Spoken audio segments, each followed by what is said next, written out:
பொங்கல் போகி பொங்கலோ பொங்கல் பொங்கலோ பொங்கல் பொங்கலோ பொங்கல் நான் வந்துட்டேன்.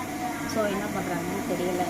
அனைவருக்கும் இனிய பொங்கல் நல்வாழ்த்துக்கள். தை பிறந்தால் வழி பிறக்கும்னு சொல்லுவாங்க. இன்றைக்கி எல்லாருக்குமே தை பிறந்துருச்சு. தை பிறந்து அனைவருக்குமே நல்லதே நடக்கும்.